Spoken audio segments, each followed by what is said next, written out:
Now, the Nigerian government has indicated that they know where the girls are, but have said that it's very difficult to use force to get to them because they risk injuring the girls. Yeah. Is there a way forward? Is there a way to get them? Look, I mean, the Nigerian government has in the past negotiated exchanges with kidnappings, and it's been something that's happened through negotiation. So they have negotiated with Boko Haram before.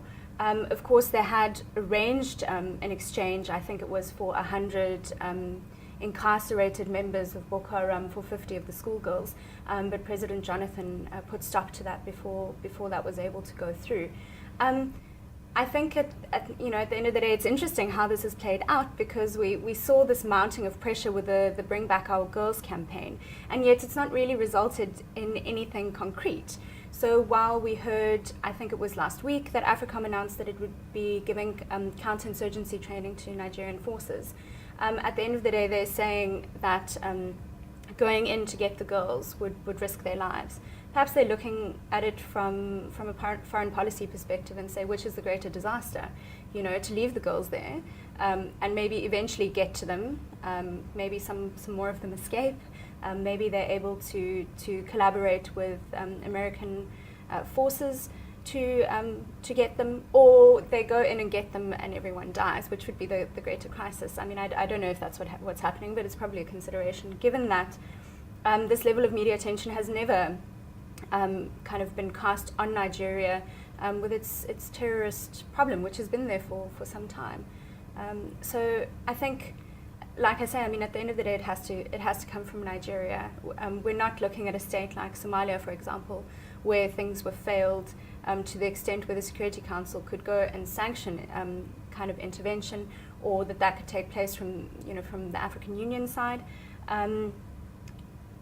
Perhaps if the international community were willing to take that kind of route, you could potentially look at intervention on the basis of human rights violations, because as I'm sure you're aware, there have been reports that the Nigerian military has committed human rights violations and has been committing acts that are in contravention with the the principles of just war.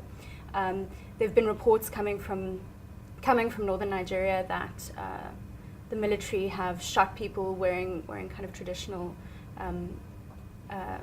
Islamic traditional dress.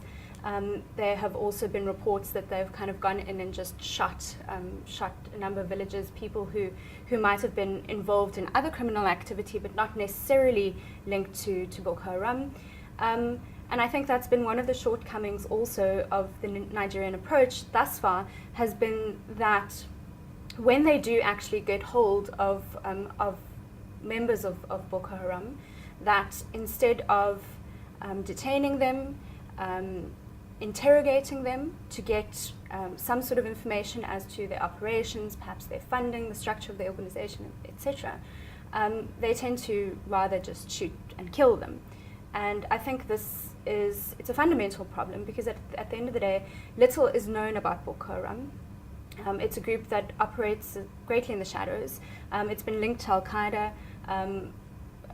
President Jonathan referred to it as Al-Qaeda in West Africa, but yet at the same time, its focus is very much local. It's not kind of looking for a global jihad. So the linkages that people are drawing, these are not based on solid evidence. They're rumors to where and how the group obtains its funding. Recently reported to the effect of $70 billion that was, or rather $70 million that was obtained through various sources, funding Boko Haram, including Al-Qaeda, as well as a trust fund, an Islamic trust fund based in the West.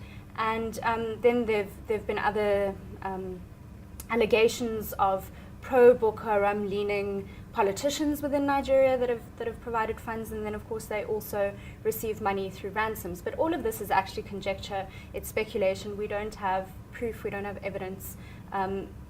There is speculation as to the structure of the group, how it works, how it recruits members, and so forth. So I think that's probably a big shortcoming of the current approach.